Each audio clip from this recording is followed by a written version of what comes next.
नमस्कार। आज हम पढ़ेंगे हिस्ट्री टेकिंग।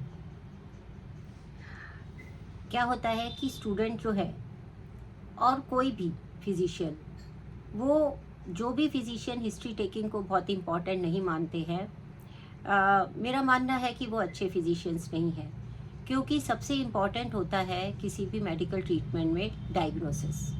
और डायग्नोसिस बनाने के लिए जो सबसे इम्पॉर्टेंट बात है वो है हिस्ट्री टेकिंग। तो आज मैं इसी पर आप लोगों के सामने एक छोटा सा लेक्चर रखूंगी, जिससे कि आप समझ सकें कि हिस्ट्री टेकिंग कितनी इम्पॉर्टेंट है और इसमें क्या क्या पॉइंट्स हैं जो हमको कवर करने चाहिए। तो एक नॉर्मल हिस्ट्री टेकिंग मैं आपको बताऊंगी, और जिससे कि एक सिंपल केस स्टडी कैसे होती है, कैसे हिस्ट्री ली जाती है और कैसे उस केस को फिर हमें अगर अपने कुलीग्स को प्रेजेंट करना हो या फिर अपने प्रोफेसर को प्रेजेंट करना हो तो हमें क्या क्या पॉइंट्स का ध्यान रखना चाहिए, ये भी आज हम इसमें देखेंगे। तो सबसे बड़ी बात ये होती है कि जो ये मेडिकल हिस्ट्री होती है, इसमें हमें क्या क्या देखना होता है कि एक तो पेशेंट की जो करंट प्रॉब्लम है वो, और जो उसकी प्रीवियस हेल्थ प्रॉब्लम्स हैं वो भी। इसके अलावा जो पेशेंट की हेल्थ है, इन जनरल कैसी हेल्थ है, और कुछ क्या क्या ऐसे वो चीज़ें हैं जो कि पेशेंट की हेल्थ को अफेक्ट कर सकते हैं, या फिर हम क्या क्या ऐसे रिस्क फैक्टर्स हैं, लाइफस्टाइल है जिसको कि हमें फाइंड आउट करना होता है। तो इसलिए ये जो सारा विषय है वो इन्हीं बिंदुओं के आसपास रहेगा। तो अब इसमें क्या होता है कि जो मेडिकल हिस्ट्री होती है उसमें जब हम कोई भी हम इनिशिएट करना चाहते हैं, यानी कि सब अगर हम पेशेंट के को इनिशिएट करना चाहते हैं कि हम उससे बात कर रहे हैं, तो हमारी सेटिंग बिल्कुल सही होनी चाहिए। और दूसरा ये है कि इससे पहले कि हम बहुत ज़्यादा डीप जाएं, हमें सबसे पहले जो पेशेंट है उसके साथ एक अपनी रैपिड फॉर्मेशन करनी चाहिए, यानी कि हम बहुत अच्छे से उसको ग्रीट करते हैं, उसको नॉन वर्बल क्यूज से भी, यानी कि अपने जो हाव भाव हैं उनसे भी ये बताते हैं कि we are ready to listen whatever the patient is going to tell us. ये भी अपने आप में एक इम्पॉर्टेंट बात होती है। और सबसे बड़ी बात ये होती है कि अगर हमें पेशेंट से बात करनी है तो हमें ओपन एंडेड क्वेश्चंस भी स्टार्टिंग में पूछने पड़ते हैं, ताकि वो अपनी बात को पूरी तरह से कह पाए। तो इसमें क्या होता है कि सबसे पहले क्या करना होता है कि हमें एक इंफॉर्मेशन गैदरिंग करनी है। जैसे भी हम किसी भी पेशेंट की हिस्ट्री ले रहे हैं तो हमें इंफॉर्मेशन गैदरिंग करनी है। क्या क्या, जैसे पेशेंट को हम इनकरेज करते हैं कि वो शुरू से बताए कि उसकी स्टोरी जो है वो फर्स्ट कैसे वो उसकी प्रॉब्लम स्टार्ट हुई, और उसके बाद जो वो बता रहा है उसको साथ साथ हम क्लैरिफाई करते हैं, पैराफ्रेज करते हैं कि हाँ अच्छा आप यही कहना चाह रहे हो, जिससे कि उसको पता चले कि हाँ हम उसकी बात को अच्छे से सुन रहे हैं। और इसमें क्या होता है कि बहुत ही पेशेंस से हमें पेशेंट की जो बात है उसको सुनना है। और इसके अलावा जो भी पेशेंट बोल रहा है साथ साथ में उसके नोट्स लेना बहुत ज़रूरी है, क्योंकि हमें लगता है कि हम बाद में ये सब कुछ याद रख लेंगे, पर ऐसा होता नहीं है। पेशेंट जो भी बता रहा है उसको एक रफ में या जैसे भी अपने पास में उसको नोट करके रखते जाएंगे। और उसके लिए बहुत ज़रूरी होता है कि हम कुछ कुछ उसके जो है शॉर्ट टर्म्स को देख लें, और शॉर्ट नोट्स कैसे लिए जाते हैं उस तरीके से हम जो उसकी बात है उसका जिस्ट हम नोट करते जाएं। किसी भी विषय पे उस जो भी वो अपनी बात बता रहा है उसके जो महत्वपूर्ण चीज़ें हैं उनको हम नोट करते जाएं। और इसके अलावा जो है हमको कुछ साइन पोस्ट बना सकते हैं हम उसके लिए, कि जैसे डाउनवर्ड के लिए low facing arrow, up facing arrow, इस तरह से हम आज ये सब बना सकते हैं। अब इसके बाद क्या होता है कि क्या इसका कंटेंट क्या होना चाहिए। कंटेंट क्या होना चाहिए, सबसे पहले जो पेशेंट होता है उसकी जो प्रेजेंटिंग कंप्लेंट है, यानी कि मेन रीज़न क्या है, चीफ कंप्लेंट क्या है जिसकी वजह से वो जो है जो पेशेंट है वो यहाँ आया है। तो जो चीफ कंप्लेंट है सबसे पहले हम उसकी चीफ कंप्लेंट को सुनेंगे। और उसके बाद हम क्या करते हैं कि हम उसकी जो प्रेजेंटिंग कंप्लेंट है, जो कंप्लेंट वो प्रेजेंट कर रहा है वो मेन सिम्टम्स की जो लिस्ट है, हिस्ट्री ऑफ प्रेजेंटिंग कंप्लेंट एक तरह से, या हम उसको हिस्ट्री ऑफ प्रेजेंट इलनेस भी कहते हैं। जैसे जिस कंप्लेंट के साथ वो आया है वो कंप्लेंट कब शुरू हुई, कैसे शुरू हुई, उसके बारे में हम पूछते हैं। जैसे क्या क्या इन्फॉर्मेशन इसमें हमें पूछनी चाहिए। पहली बात तो ये है कि उसकी जो कौन सी जो भी वो हमें प्रॉब्लम लेके आया है वो बॉडी के कौन से पार्ट से रिलेटेड है, यानी कि वो कौन सा सिस्टम है ना। वो रेस्पिरेटरी है, डाइजेस्टिव है, न्यूरोलॉजिकल है, मस्कुलोस्केलेटन है, लोकोमोटर है, कौन सा है, वो सिस्टम हमको सबसे पहले आइडेंटिफाई करना है कि क्या है। फिर उसके बाद उसकी जो सिवियरिटी है वो क्या है, मतलब वो बहुत ज़्यादा या बहुत ज़्यादा पेन में है या कितना स्वीयर है, जिसे कि हम आयुर्वेद में कहते हैं बहुदोषा। तो कितने लेवल के जो दोष हैं वो उसमें दिखाई दे रहे हैं। और फिर उस पूरी हिस्ट्री की जो पूरी प्रेजेंटिंग कंप्लेंट है उसका हमें क्रोनोलॉजिकल डिस्क्रिप्शन लेना है, यानी कि वो पहले कब स्टार्ट हुई। अगर वो किसी तरीके के एपिसोड्स में आती है जिसे हम वेग कहते हैं, तो अगर वो किसी ना किसी एपिसोड में आती है तो वो एपिसोड्स कितनी बार जो है वो रिपीट होते हैं, यानी कि वो मंथ में एक बार होते हैं, वो वीक में एक बार होते हैं, वो डेली हो रहे हैं, वो हर दिन भी 2 या 4 बार हो रहे हैं, क्या हो रहा है। तो वो सब चीज़ें क्रोनोलॉजी में हम करते हैं।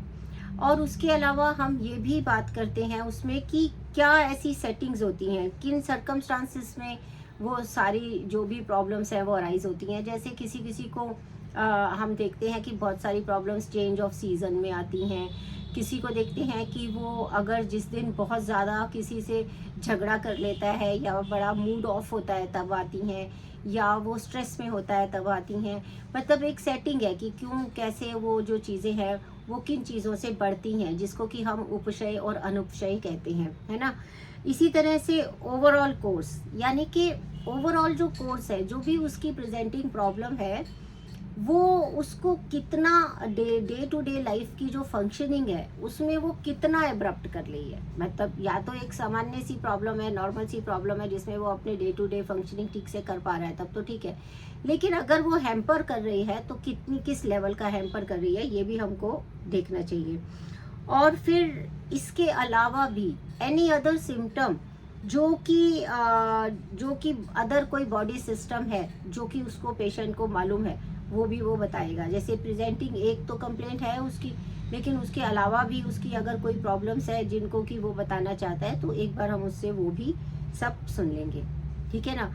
ये तो होती है प्रेजेंटिंग इलनेस की जो हिस्ट्री है, कि presenting illness, history of present illness कहाँ से शुरू हुई, कैसे शुरू हुई, क्या क्या फैक्टर्स थे जो उसको अफेक्ट करते थे, ये सारी बातें हम उसमें पूछ लेते हैं। उसके बाद आता है past medical and surgical history.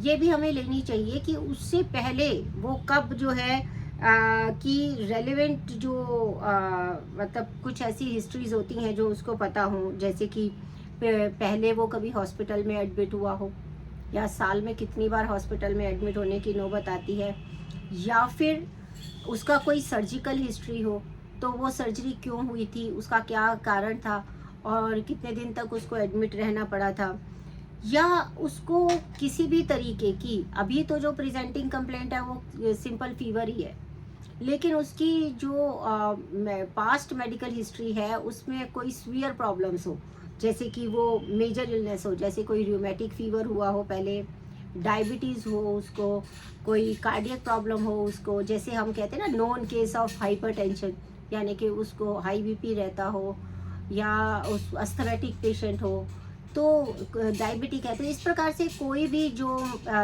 Disease हैं, जो कोमॉर्बिडिटीज़ जिनको हम कहते हैं कि प्रेजेंटिंग कंप्लेंट के साथ जो कोमॉर्बिडिटीज़ हैं या अदर डिजीज़ हैं, वो भी हमको उसकी हिस्ट्री में जो है वो पूछना चाहिए।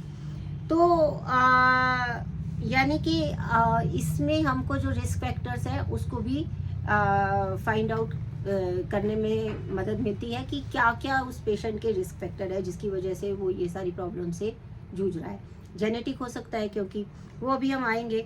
तो पहले फिर उसके बाद हम क्या करते हैं, पास्ट ये हिस्ट्री हो गई, फिर ड्रग हिस्ट्री, यानी कि उससे हमें पूछना है कि वो पहले किसी मेडिकेशन पे तो नहीं है। जैसे अगर मान लीजिए वो कोई क्रोनिक किसी इलनेस से पहले से कोई क्रोनिक इलनेस है उसको, तो वो पहले से ही कोई मेडिसिन ले रहा होगा।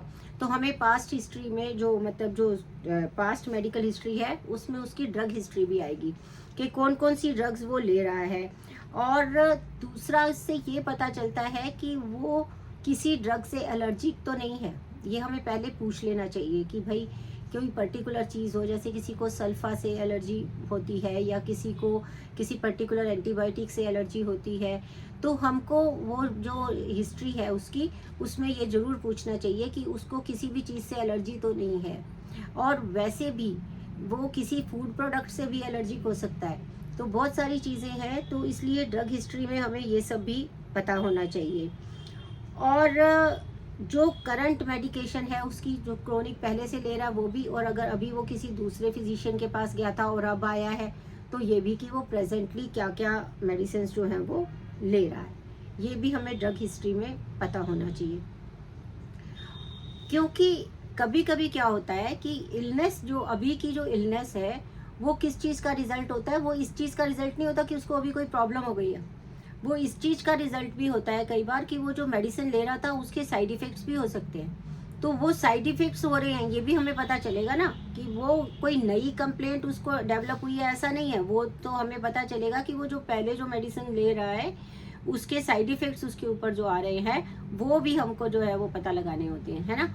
तो वो भी इसलिए जो पास्ट जो हिस्ट्री हम कर रहे हैं उसमें हमें ड्रग हिस्ट्री लेना बहुत ज़रूरी है कि ये इफेक्ट जो है, जो अभी प्रेजेंटिंग कंप्लेंट है, हो सकता है वो साइड इफेक्ट ही हो उसके, है ना। तो इसी तरह से आता है family history. This is very important. The family history should include, क्या क्या वो इंक्लूड करेगी कि एक तो हम एक तरीके से मेडिकल जीनोग्राम बनाते हैं कि पहली बात है कि 2 जनरेशन तक का बनाते हैं, दादा पापा या पेरेंट्स, और फिर वो और उसके सिबलिंग्स।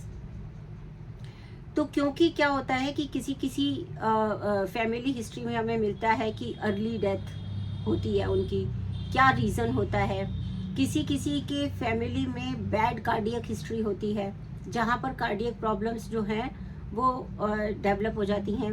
किसी किसी में क्या होता है कि हाई कोलेस्ट्रॉल लेवल्स की हिस्ट्री होती है, वो कुछ भी नहीं खाते, वो वॉक भी कर रहे हैं, सब कुछ कर रहे हैं, लेकिन तब भी जेनेटिकली उनका जो कोलेस्ट्रॉल लेवल्स हैं वो हाई रहते हैं। जेनेटिकली जो हाइपरटेंशन है वो वहाँ रहता है। इसके अलावा कोई कोई मेंटल हेल्थ डिजीज़ भी हो सकती है, जैसे कि कोई एक्सेसिव एंग्री पर्सन है, एक्सेसिव एंगर करता है घर में, तो उसका जो इम्पैक्ट है वो बच्चों में आ जाता है, और उसकी वजह से वो कभी कभी उनकी डेवलपमेंट पे भी असर होता है, और कभी कभी उनका जो मेंटल मेकअप है वो भी इस तरीके का हो जाता है कि वो चीज़ों को बहुत ही नेगेटिव तरीके से देखने लगते हैं। और हम सब जानते हैं कि नेगेटिविटी से ज़्यादातर डिजीज़ जो हैं वो नेगेटिविटी से ही अराइज होती हैं। तो इसलिए फैमिली हिस्ट्री बहुत ज़रूरी है। इसके अलावा भी जेनेटिक प्रॉब्लम्स भी हो सकती हैं, जैसे डायबिटीज़ 1 जो पेशेंट है उसमें क्या है कि पेरेंट्स को कहीं ना कहीं डायबिटीज़ थी और वो उससे पास ऑन होके उसमें आ जाती है।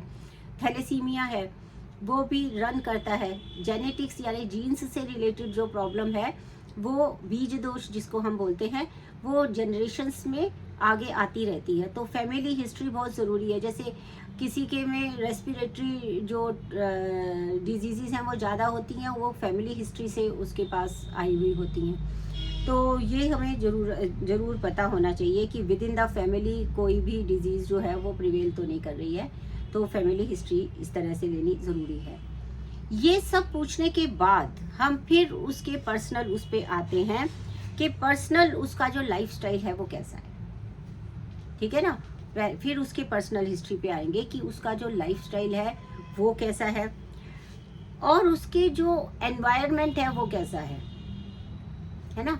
एनवायरनमेंट का मतलब क्या होता है कि जैसे दिल्ली है, तो दिल्ली में इतना ज़्यादा पोल्यूशन होता है कि it is very much likely to catch any respiratory infections at any time, क्योंकि इतना ज़्यादा पोल्यूशन है कि उसको वो प्रॉब्लम्स होती हैं।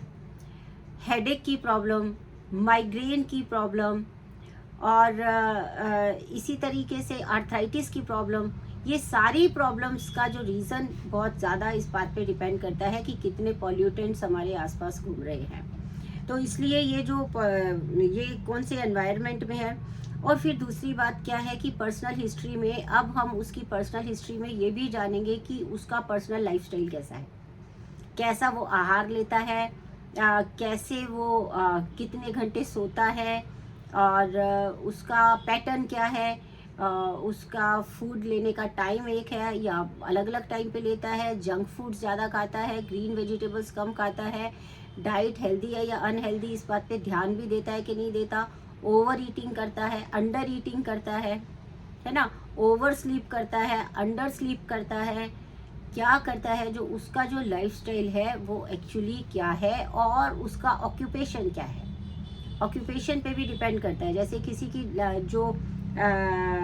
जो जॉब है वो ऐसी होती है कि वो टेबल चेयर वाली जॉब होती है, सारा दिन उस पर बैठे रहते हैं, और इसी वजह से क्या होता है, बैक इश्यूज हो सकते हैं, सर्वाइकल इश्यूज हो सकते हैं, और ओबिसिटी हो सकती है, और एडिमा हो सकते हैं डिफरेंट काइंड्स के, क्योंकि जो लाइफस्टाइल है वो मोर और लेस सेडेंट्री हो गया है, और वो एक ही पोजीशन में सारा दिन बैठे रहते हैं। तो उसकी वजह से कुछ प्रॉब्लम्स अराइज हो सकती हैं। जैसे कोई नाइट वॉचमैन है तो उसका सारा स्लीप सिस्टम गड़बड़ है, क्योंकि उसे रात में जागना ही पड़ेगा, तो उसके अपने अलग तरीके के प्रॉब्लम्स हो सकते हैं। किसी की बहुत ट्रैवलिंग जॉब हो सकती है, वो ट्रैवलिंग ऑक्यूपेशन में क्या होता है कि वो उसका जो पानी है वो बार बार बदलता रहता है। जैसे हर एक जगह का, हर एक स्टेट का अलग अलग पानी होगा, अलग अलग हाइजीनिक कंडीशंस में वो रहेगा, तो उसका ऑक्यूपेशन जो है वो बहुत इंपॉर्टेंट है पूछना कि वो किस ऑक्यूपेशन से बिलोंग करता है। और क्योंकि अगर हमें उसको मेडिसिन भी देनी है, अगर हमें उसको कुछ सजेशंस भी देने हैं, तो हमको अपने माइंड में ये रखना पड़ेगा कि वो एक्चुअली करता क्या है। मतलब अगर वो उसका ऑक्यूपेशन पता होगा तो हमारे लिए काफ़ी इजी होगा उसको एडवाइस करना। तो इलनेसेस में भी रिलेटेड टू ऑक्यूपेशंस आल्सो। इसके अलावा जो हम उसकी हिस्ट्री, पर्सनल और सोशल हिस्ट्री भी देखेंगे। सोशल हिस्ट्री इसलिए देखेंगे कि वो किस एरिया में रहता है, वो उसका जो स्टेटस है, मैरिटल स्टेटस क्या है, मैरिड है, अनमैरिड है ना, या टीन एज में है, किस एज में है, उसका क्या स्टेटस है। और इसके अलावा भी उसका जो इकोनॉमिक स्टेटस है वो क्या है, अपर मिडिल क्लास है, रिच है, लोअर मिडिल क्लास है, स्लम एरिया में रहता है, अर्बन एरिया में रहता है, विलेज एरिया में रहता है। ये सारी बातें हमें उसकी जो सोशल सेटिंग्स पता चलती हैं। वो सोशल हिस्ट्री भी बहुत इंपॉर्टेंट होती है, क्योंकि कोई कोई प्रॉब्लम जो है वो विलेजेस से रिलेटेड होती है। क्योंकि जैसे अब धान की कटाई होगी, ये जब फसलें जब कटती हैं तो ये सब क्या होता है, जिसे हम कहते नहीं है पराली जल रही है और पराली से ये हो रहा है, तो वो पराली उनके अंदर जा सकती है। कोई आदमी ऐसे स्ट्रक्चर में काम करता है, यानी बिल्डिंग बना रहा है, सीमेंट वगैरह सारा दिन उसके आसपास रहता है, तो वो उसके नोज़ के थ्रू उसके लंग में डिपॉजिट हो सकता है। तो जो उसके ऑक्यूपेशनल भी हैं, और इसके साथ साथ उसका वो एनवायरनमेंट भी है, सोशल सेटिंग उसकी किस तरीके की है, वो भी हमको पता होना चाहिए।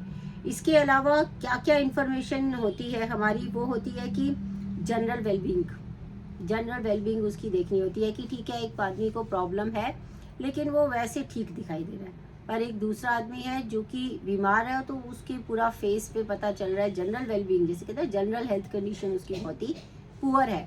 वो हमको क्या है, उसके वाइटल्स से भी पता चल जाता है कि जो हम वाइटल्स देखते हैं, क्या क्या देखते हैं, पल्स देखते हैं, बीपी देखते हैं, और टेम्परेचर देखते हैं। तो ये सारी चीज़ें जो है हम मेनली देखते हैं, क्योंकि बेसिकली जो हमको 4 तरीके से जो उसको एग्जामिन करना है, जो बेसिकली वो क्या करना है कि एक तो उसकी प्रॉब्लम को सुनना है, दूसरा हमें उसको देखना है, देखने से हमें उसके कम्प्लेक्शन, उसके बोलने का तरीका, चलने का तरीका, ये सारी चीज़ें, यहाँ तक कि जो जैसे किसी को अस्थमा होता है तो उसके जो ब्रीदिंग का तरीका होता है, वैसे बहुत लंबा इनहेल करेगा, छोटा सा एक्सहेल करेगा, वो सब उसके जब हम ध्यान से देखते हैं तो हमको देखने से पता चल जाता है। पाल्पेट करते हैं हम, तब हमें पता चल जाता है कि कोई ऑर्गेनोमेगेली तो नहीं है, यानी कि कोई ऑर्गन अपनी साइज से बड़ा हुआ तो नहीं है, कोई अपने स्थान से हटा हुआ तो नहीं है, कोई डिसलोकेशन तो नहीं है, कोई जो है हार्ड हुआ है कि सॉफ्ट है ना, कोई ओवर ग्रोथ तो नहीं है, कोई लंप तो फील नहीं हो रहा है, तो पाल्पेट करते हैं। फिर ऑस्कल्टेट भी करते हैं, जैसे कि हम हार्ट की साउंड्स को ऑस्कल्टेट करते हैं, हम इंटेस्टाइन की साउंड्स को ऑस्कल्टेट करते हैं, है ना। तो वो सारी जो साउंड्स हैं हम ऑस्कल्टेट करते हैं, तो हमको पता चलता है कि जो जी सिचुएशन है उसके उस सिस्टम की जनरल एग्जामिनेशन में वाइटल्स जो हम देखते हैं वो इस तरीके से भी हम देखते हैं, पाल्पेट करते हैं, यानी कि और यानी स्पर्श से जिसे कहते हैं, प्रश्न से, स्पर्श से, दर्शन से। तो जो ये 3 हमारे यहाँ बताई गई हैं वो सब भी जनरल एग्जामिनेशन में आती हैं। इसके अलावा जो इन्फॉर्मेशन गैदर करनी है कि अब उनका दूसरे तरीके का भी, यानी हैबिट्स, पर्सनल हैबिट्स क्या है। ज़्यादा टी इनटेक है, टी कॉफ़ी की इनटेक बहुत ज़्यादा है, वो हो सकता है। और स्मोक करता है कि नहीं, अल्कोहल लेता है कि नहीं, ये सारी बातें भी देखनी है। HIV रिस्क फैक्टर है कि नहीं। कई बार क्या है कि मल्टी पार्टनर हैं उसके, पता चल जाता है जब हम बहुत हिस्ट्री लेते हैं उसकी, तो मल्टी पार्टनर्स तो नहीं है कहीं उसके, ये भी हमें पता लगाना पड़ता है। HIV रिस्क फैक्टर्स जैसे मान लीजिए वो मेडिकल फील्ड में ही नर्स है, कहीं काम करती है, तो उसका बहुत ज़्यादा संभावना होती है कि कोई जो इन्फेक्टेड नीडल्स से थोड़ा जो है उसका एक्सपोजर हो जाए, तो HIV के रिस्क फैक्टर वो भी रहते हैं, तो वो भी हो सकता है। और इसके अलावा जो जनरल इन्फॉर्मेशन हमें गैदर करनी होती है, जिसके ऊपर नॉर्मली ध्यान नहीं जाता है, वो ये होता है कि उसके रिलेशनशिप कैसे हैं, उसके पास जो है जिसे हम परिचारक कहते हैं, या उसके पास कोई अटेंडेंट है कि नहीं। अटेंडेंट ना भी हो, लेकिन उसके अपने जो पर्सनल रिलेशनशिप्स हैं with the family and with the friends, वो किस तरीके के हैं, वो भी हमें पता लगाना चाहिए। इसके अलावा सोशल वर्कर, कोई वो ऐसा भी है कि वो कोई सोशल वर्क भी करता है, या वो बहुत इंडिविजुअलिस्टिक है। ये बातें बहुत छोटी लगती हैं, लेकिन ये बहुत इम्पॉर्टेंट होती हैं। किसी की भी हेल्थ के लिए पॉजिटिविटी इज़ वेरी इम्पॉर्टेंट। और जो भी व्यक्ति सब दूसरे लोगों के लिए काम करता है वो हमेशा ज़्यादा खुश रहता है। जो केवल अपने अपने सेल्फिश मोटो से काम करता रहता है वो ज़्यादातर इल रहता है, क्योंकि उसको दूसरों से कोई मतलब नहीं है और वो पूरा ध्यान अपने ऊपर फोकस करके रखा हुआ है, इसलिए उसको छोटी से छोटी बातें भी बहुत बुरी लगती हैं, बहुत ओवर सेंसिटिव होता है वो चीज़ों को लेकर, जब उसके ऊपर अपने ऊपर, क्योंकि वो अपने सिवा कुछ और देख ही नहीं रहा है। तो इसलिए ये रिलेशनशिप्स जानना बड़ा ज़रूरी है। और इसके अलावा ये भी जानना ज़रूरी है, जो इन्फॉर्मेशन गैदरिंग का इम्पॉर्टेंट हिस्सा है, वो ये है कि उसकी सोशल और फाइनेंशियल प्रॉब्लम्स क्या है। कभी कभी सोशल प्रॉब्लम्स में रिलेशनशिप ब्रीच हो रहा है, डिवोर्स होने वाला है या डिवोर्स हो गया है, या टीनेजर बच्चे हैं उनके पेरेंट्स के साथ में नहीं बन रही है, हस्बैंड वाइफ की नहीं बन रही है, फीमेल की अपने इन लॉज के साथ नहीं बन रही है, मेल जो है वो उसको समझ नहीं पा रहा है। So there are so many problems जो कि सोशली आती हैं। और इसके अलावा फाइनेंशियल क्राइसिस है घर में, किसी के कारण से किसी बिजनेस में पैसा डूब गया है, कहीं जो है वो हमें कहीं कहीं लोन्स ले लिए हैं, तो बहुत ज़्यादा फाइनेंशियल प्रॉब्लम्स अराइज हो गई हैं, या जॉब है ही नहीं है, या जॉब चली गई है, जैसे कोरोना के टाइम में हमने देखा। तो ये सारी बातें भी जो है हमारी हेल्थ के ऊपर इफेक्ट करती है। तो ये इन्फॉर्मेशन गैदरिंग बहुत ज़रूरी है, क्योंकि जो हमारा फिजिकल हेल्थ है वो अफेक्ट होता है मेंटल हेल्थ से, और जो मेंटल हेल्थ है वो अफेक्ट होती है हमारी फिजिकल हेल्थ से। तो वो दोनों इंटरडिपेंडेंट है एक दूसरे के ऊपर, इसलिए ये सारी बातें भी जो है समझनी बहुत ज़रूरी है। इसके अलावा सिस्टमिक रिव्यू क्या होता है। सिस्टमिक रिव्यू जो है वो एक ट्रेडिशनल टर्म है, comprehensive sweep of all bodily systems. हमको जो ध्यान देना पड़ेगा, जो बॉडी के सिस्टम्स है सारे, उनके ऊपर भी ध्यान देना पड़ेगा, सिस्टम के लिए के हिसाब से उनके ऊपर ध्यान देना पड़ेगा। जैसे सिस्टमिक रिव्यू के लिए कुछ जनरल बातें हैं जो मैं आपको आज यहाँ पे बताती हूँ। जैसे जनरल क्या है, जैसे मैंने आपको पहले भी बताया कि फटीग है, मैलेस है, बहुत थका हुआ रहता है, फीवर है, वेट है, एपिटाइट है, स्किन रैशेस हैं, ब्रूसिंग है, कहीं ब्लू हो रहा है, स्लीप डिस्टर्बेंसेस है, या स्किन खराब हो रही है, पिगमेंटेशन है, ये सब बातें जनरल हैं। अब सिस्टमिक रिव्यू में जैसे कार्डियोवास्कुलर है, तो कार्डियोवास्कुलर सिस्टम में हमें क्या क्या देखना है, उसको चेस्ट पेन या एंजाइना तो नहीं है, कभी वो कंप्लेंट करता हो, चलते हुए उसको जो है शॉर्टनेस ऑफ ब्रेथ, यानी कि इंक्लूडिंग ऑन एक्सरसाइज, वो थोड़ा सा चलता है उसका सांस फूल जाता है, बोलते हैं मैं 4 सीढ़ियाँ चढ़ लूँ ना तो मेरी सांस फूल जाती है। तो that means there is something wrong with the cardiovascular system. और क्या हो सकता है, इसमें जो है वो नॉक्टर्नल डिस्निया हो सकता है, रात को सोते हुए एकदम डिस्निया होने लग जाता है, वो हो सकता है। पाल्पिटेशन हो सकती है, और एंकल में स्वेलिंग हो सकती है, ठीक है ना, एंकल में स्वेलिंग हो सकती है, पाल्पिटेशन हो सकती है, ऑर्थोपेनिया हो सकता है। ये सारी जो चीज़ें हैं ये कार्डियोवास्कुलर सिस्टम में आती हैं।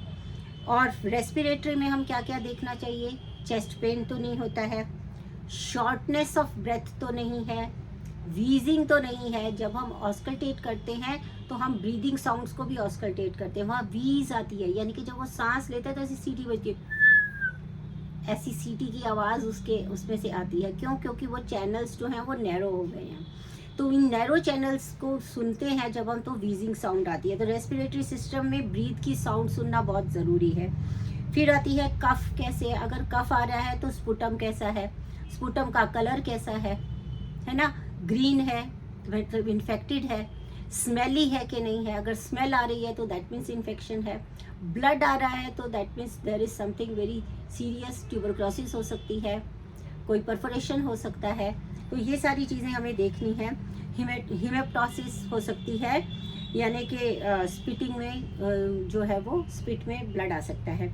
और क्या हो सकता है, एक्सरसाइज टॉलरेंस, ये भी हमें देखना है, कितना रेजिस्ट कर पाता है, कितना देर तक चलता है तो सांस फूल जाती है, तो ये भी रेस्पिरेटरी सिस्टम में हम देखेंगे। गैस्ट्रोइंटेस्टाइनल सिस्टम जो होता है उसमें क्या देखेंगे, एपिटाइट कैसी है, वेट लॉस तो नहीं है कहीं उसका, डिस्फेजिया यानी कि निगलने में कोई दिक्कत तो नहीं होती है, मुश्किल नहीं होता है खाना जो है मुश्किल से तो नहीं निगलता, नॉजिया, वॉमिटिंग, इसके अलावा इंडाइजेशन, हार्ट बर्न, ये सब देखेंगे। जॉन्डिस, एब्डोमिनल पेन, और बॉवल चेंज यानी कॉन्स्टिपेटेड बॉवल है, या फिर जो है वो डायरिया हो रहा है उसको बार बार, तो ये सब। और इसके अलावा डिस्क्रिप्शन ऑफ स्टूल भी देखेंगे कि स्टूल कैसा है, बहुत हार्ड है या बहुत ज़्यादा ही सॉफ्ट है, या फ्रॉदी है ना, या स्मेली है।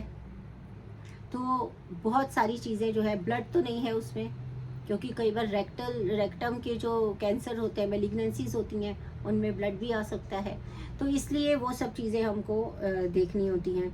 मस्कुलोस्केलेटन सिस्टम में क्या क्या देखते हैं, पेन है, स्वेलिंग है, या मसल में, जॉइंट में, बैक में कहीं पे इस तरीके की पेन्स हैं, स्वेलिंग्स हैं। और उसके बाद रिस्ट्रिक्शन ऑफ मूवमेंट्स, क्योंकि जब जॉइंट्स जो है लोकोमोटर एक्टिविटीज़ अफेक्ट होती हैं, कोई जॉइंट स्टिफ तो नहीं है, कोई जॉइंट स्वेल तो नहीं है, मस्कुलोस्केलेटन में हमें ये देखना होता है। और able to wash and dress without difficulty, ये बहुत इम्पॉर्टेंट है, क्योंकि क्या होता है, फ्रोज़न शोल्डर हो गया तो वो ऊपर हाथ नहीं उठा सकता, तो अपने कपड़े पहनने में मुश्किल हो रही है ना, कोई जॉइंट स्टिफ हो गया, कोई भी जॉइंट स्टिफ हो सकता है, स्वोलन हो सकता है, तो वो सारी चीज़ें हमें मस्कुलोस्केलेटन सिस्टम में देखनी है। अब जेनिटो जो यूरिनरी ट्रैक है उसमें क्या देखना है, फ्रीक्वेंसी ऑफ यूरिन, डिसयूरिया यानी यूरिन करते हुए उसको पेन तो नहीं होता है, या पॉलीयूरिया बहुत ज़्यादा उसको जाना पड़ता है, या ओलिगूरिया यानी कि उसका यूरिन का जो आउटपुट है वो बहुत कम हो गया है तो नहीं है, हिमेच्यूरिया यानी कि यूरिन में कहीं ब्लड तो नहीं आ रहा है, इनकंसिस्टेंसी मतलब इनकंटीनेंस और अर्जेंसी, ऐसा तो नहीं लगता कि वो यूरिन बाहर ही आ जाएगा, वो रोक नहीं पा रहा है, तो उसमें मसल की लैक्सिसिटी भी कारण हो सकती है, और इन्फेक्शन ऑफ यूरिन भी हो सकता है ना, तो वो इनकंटीनेंस है। न्यूरोलॉजिकली भी ऐसा हो सकता है कि इनकंटीनेंस डेवलप हो रही हो, तो ये भी सब हमें देखना है। फिर होता है कि प्रोस्टेटिक सिम्टम्स क्या हैं, प्रोस्टेट अगर एनलार्ज हो गया है, यूरिन करता है, बहुत देर लगती है उसको, तो इसका मतलब हाइपरट्रॉफी ऑफ द प्रोस्टेट हो सकता है। और मेंस्ट्रुएशन इफ एप्रोप्रिएट, मतलब वो कैसे करता है, यानी कि वो जो प्यूबर्टी के साइंस हैं मेनार्ची वो टाइम से होती है कि नहीं, मास्टरबेशन वो करता है क्या मेल, मेंसुरेशन किस समय पे हुई है, मेनोरेजिया तो नहीं है, या मतलब डिसमेनोरिया तो नहीं है, ओलिगोमेनोरिया तो नहीं है, ब्लड बिल्कुल ही नहीं जाता है। फीमेल में ये देखेंगे, मेल में मास्टरबेशन वगैरह जो भी जो मेल के पुबर्टी के साइंस है वो ठीक से आए हैं कि नहीं आए हैं, ये हमें पूछना, जेनिटो यूरिनरी सिस्टम में पूछना है। और सेंट्रल नर्वस सिस्टम में हम पूछते हैं कि हमें जो जो चीज़ें हमें देखनी है हिस्ट्री में, कि हेडेक्स तो नहीं हैं, किसी तरह के फिट्स तो नहीं पड़ते हैं, और लॉस ऑफ कॉन्शियसनेस तो नहीं होती, फेंट तो नहीं होता, वर्टाइगो तो नहीं है, डिजीनेस तो नहीं है, विज़न एक्यूरेट मतलब विज़न सही है या फिर विज़न हेजी हो जाता है कभी, क्लाउडी तो नहीं है, उसका माइंड जो है क्लाउडी तो नहीं है, कंफ्यूज तो नहीं है, और इसके अलावा वीकनेस, हियरिंग ठीक है कि नहीं, और नंबनेस तो नहीं है हाथों में या पैरों में, या टिंकलिंग तो नहीं होती है, ये सब चीज़ें, लॉस ऑफ मेमोरी तो नहीं है, या पर्सनैलिटी चेंज हुई हो कुछ रिसेंट टाइम में, तो वो हमें देखना होता है। और एंजाइटी, डिप्रेशन, ये सब भी हम सेंट्रल नर्वस सिस्टम में देखते हैं। और एंडोक्रिनोलॉजिकल जो सिस्टम है हमारा, उसमें क्या क्या देखते हैं, मेंस्ट्रुअल एबनॉर्मेलिटीज़ देखते हैं, और हर्सिटिज्म देखते हैं, हेयर कहीं ना कहीं आ रहे हैं, फेस पे आ रहे हैं, ये सब तो नहीं हो रहा है, एलोपीशिया कि गंजापन जो है वो तो नहीं आ रहा है, एब्डोमिनल सेकेंडरी सेक्सुअल फीचर्स, ठीक है, पॉलीयूरिया है, अमाउंट ऑफ स्वेटिंग है, और क्वालिटी ऑफ हेयर है, ये सब एंडोक्रिनोलॉजिकल प्रॉब्लम्स में चेंज हो जाते हैं, ख़राब हो जाते हैं। स्किन में भी हम देख सकते हैं, पिगमेंटेशन देख सकते हैं, रैशेस देख सकते हैं, प्लूराइटिस देख सकते हैं, यानी कि इचिंग तो नहीं होती रहती है, एक्ने देख सकते हैं, ठीक है ना। तो इस तरीके से हम ये सब हिस्ट्री लेते हैं, और ये सारी चीज़ें हमें देखनी पड़ती हैं। रेस्पिरेटरी हिस्ट्री में भी हम डेट और टाइम और ये सब जानेंगे, और कफ स्पुटम जैसे मैंने आपको पहले ही बता दिया, ड्रग हिस्ट्री, कार्डियोवास्कुलर में भी हम ये सारी चीज़ें जो क्वेश्चंस जो एग्जामिन करना है वो सब पूछेंगे, और इसमें भी ड्रग हिस्ट्री, फैमिली हिस्ट्री बहुत इंपॉर्टेंट है।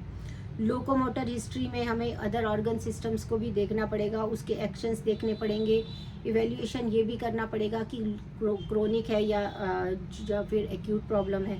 तो इस तरह से हमको जो है ये सारी चीज़ें देखनी पड़ती हैं, क्योंकि नॉर्मली जो एग्ज़ामिनेशन है उसके 4 बेसिकली पार्ट होते हैं, इंस्पेक्ट यानी कि वही दर्शन, पालपेट, परकशन ऐसे दबा के देखते हैं, बजा के देखते हैं कि पानी तो नहीं भरा हुआ है, हवा तो नहीं भरी हुई है, दबा के देखते हैं, ऑस्कल्टेट करते हैं, सुन के देखते हैं।